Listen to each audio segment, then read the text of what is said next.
স্বাগতম আপোনালোক সকলোকে। মই আপোনালোকৰ দৰে পাকঘৰত ৰান্ধিবলৈ আৰম্ভ কৰিছোঁ। আমাৰ ব্ৰেকফাষ্ট, লাঞ্চ, ডিনাৰ এইবিলাক নহয়। আমাৰ হয় ৰাতিপুৱাৰ জলপান, দুপৰীয়াৰ ভাত আৰু ৰাতিৰ ভাত। এইটো আমাৰ এইটোৱেই নিয়ম, গতিকে তাত কোনো ধৰণৰ বেলেগ কথা নাই। এতিয়া আমি যিমানেই যি নহওক, এই পাকঘৰত কাম কৰাটো কিন্তু বৰ কষ্টকৰ কাম, মই কওকচোন। মই বৰ টান পাওঁ, কিন্তু মই যেতিয়া ৰাতিপুৱা শ্বুটিঙলৈ ওলাই যাওঁ, মই এই কথাটো বুজি নাপাওঁ। মই যেতিয়া শ্বুটিঙলৈ ওলাই যাওঁ, তেতিয়া মই ৰাতিপুৱা 7:30 বজাত ওলাই যাওঁ বা কেতিয়াবা 7:15 ওলাই যাওঁ, কিন্তু ঘূৰি আহোঁ মই ৰাতি 8:30, 9 বজাত। আৰু কিন্তু ঘৰখন মোৰ ঠিকমতে চলি থাকে, তেতিয়া কাম সোনকালে হৈ যায়। কিন্তু মই যিদিনাখন ঘৰত থাকোঁ, সেইদিনাখন কাম শেষেই নহয়। কিয় মই নাজানো। মই এলেহুৱা হৈ যাওঁ নে কাম কৰিব নজনা হৈ যাওঁ নে কি হৈ যাওঁ, মই নিজে নাজানো। আচ্ছা, মই অকণমান ওলাই আহিছোঁ পাকঘৰৰ পৰা ওলাই আহি মই মোৰ ড্ৰয়িং ৰুমত বহিছোঁ। আজি মই ক'ব বিচাৰিছোঁ, সুধিব বিচাৰিছোঁ কথা এটা। সেইটো হৈছে কি যে বহুতে কৈ আছে, মই ইয়াৰ আগৰ ভিডিঅ'টোত কৈছোঁৱেই যে মই ভাওনা এখন কৰিবলৈ লৈছোঁ, মই কৃষ্ণ হৈছোঁ। এতিয়া কোনোৱে কৈছে যে কৃষ্ণই মালা পিন্ধিব লাগে আৰু মালাডাল আঁঠুলৈকে পৰা হ'ব লাগে, আৰু কোনোৱে কৈছে যে নহয়, মালাডাল নাভিলৈকে নাইলৈকে পৰিব লাগে, পেটলৈকে পৰিব লাগে। মই নাজানো আচলতে কিমান দীঘল হ'ব লাগে। এতিয়া বহুতে বহুত ধৰণৰ মতামত হৈছে, মই ভালকৈ নাজানো।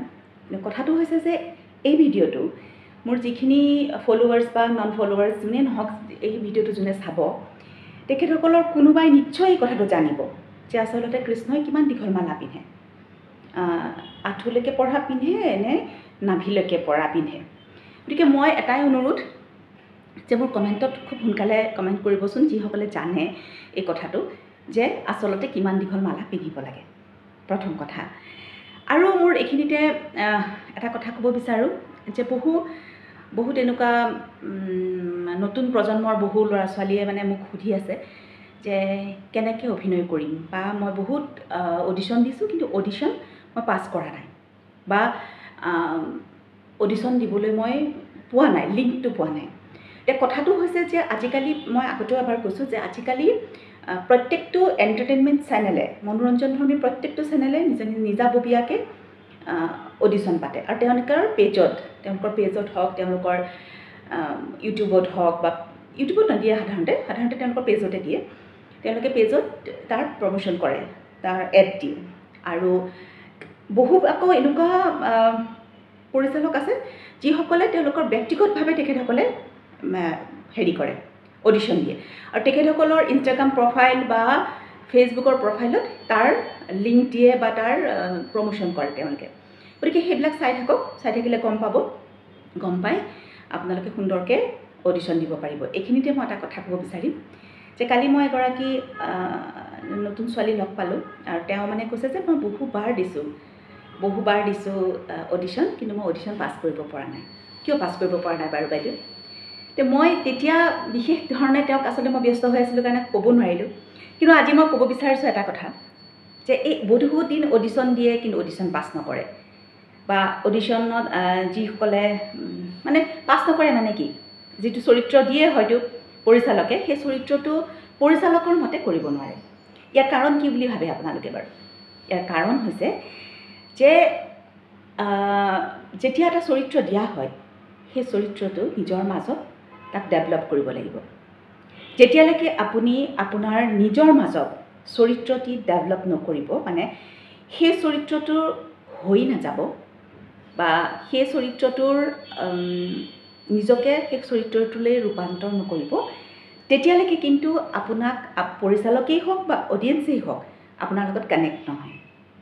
গতিকে এটা চৰিত্ৰ সফল হ'বলৈ হ'লে, বা অডিশ্যনেই হওক বা চৰিত্ৰই হওক বা যিকোনো ধৰণৰ কথাই হওক, অভিনয় কৰিবলৈ হ'লে প্ৰথম আৰু প্ৰধান কথা হৈছে যে যিটো চৰিত্ৰই কৰা হয়, সেই চৰিত্ৰটো প্ৰথমতে সেই চৰিত্ৰটোলৈ নিজকে ৰূপান্তৰ কৰক, ভিতৰি, অকল বাহিৰৰ মেকআপ, বাহিৰৰ গেটআপেই নহয়।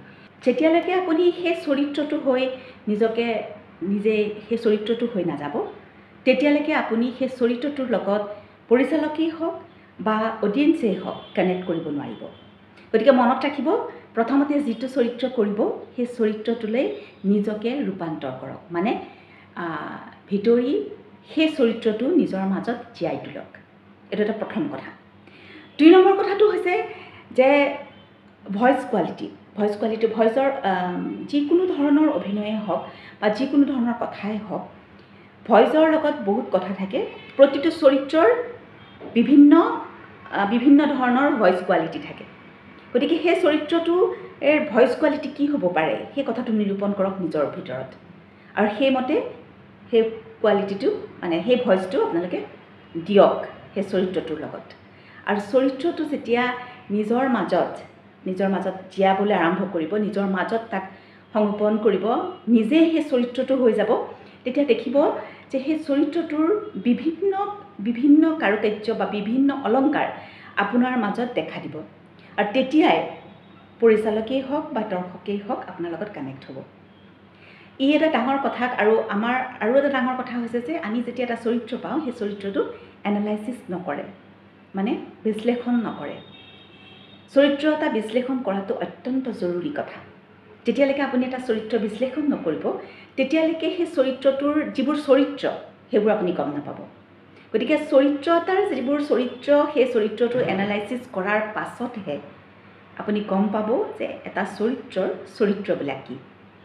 আৰু যেতিয়াই আপুনি গম পাব যে এটা চৰিত্ৰবোৰ কি হোৱা উচিত বা কি হয়, বা আপুনি যিটো চৰিত্ৰ ৰূপায়ণ কৰিবলৈ গৈ আছে সেই চৰিত্ৰটো আচলতে কি বিচাৰিছে বা কি বুজাইছে, সেই কথাখিনি যেতিয়া আপুনি নিজে নিৰূপণ কৰি পেলাব বা নিজে গম পাই যাব, তেতিয়াই সেই এনালাইচিছটো শুদ্ধ, সেই বিশ্লেষণটো শুদ্ধ হ'ব। আৰু তেতিয়াই আপুনি একো নকৰাকৈ আপোনাৰ পৰিচালকে আপোনাৰ অডিশ্যনক চাই আপ্লুত হ'ব আৰু আপোনাক কাষ্টিং কৰিব। গতিকে এইটো এটা বহুত ডাঙৰ কথা। মানে মই কালি ক'বলৈ নহ'ল, কিন্তু আজি লগ পালে মই আকৌ ক'ম। মানে ছোৱালীজনীক, সৰু ছোৱালী, গতিকে যিবোৰে এই এনেকুৱা ধৰণৰ সদায় প্ৰায়ে দি থাকে অডিশ্যন, কিন্তু অডিশ্যন দি সফলতা লাভ নকৰে, তেখেতসকলে এই কথাটো গুৰুত্ব সহকাৰে শুনা উচিত আৰু চিন্তা কৰা উচিত যে চৰিত্ৰ এটা কেনেদৰে, তাৰ চৰিত্ৰটোৰ চাৰিত্ৰিক গুণ কি আছে বা কি থাকিব, সেই কথাখিনি চিন্তা কৰি ভালকৈ বিশ্লেষণ কৰি নিজৰ মাজত তাক ডেভেলপ কৰক। আৰু যেতিয়া নিজৰ মাজত ডেভেলপ কৰিব, তেতিয়াই সেই চৰিত্ৰটো আপুনি সফলভাৱে ৰূপায়ণ কৰিব পাৰিব। মই আশা কৰিছোঁ যে মোৰ 24 তাৰিখে হ'বলগীয়া ভাওনাখনৰ কাৰণে আপোনালোকে সকলোৱে আশীৰ্বাদ কৰিব। ধন্যবাদ।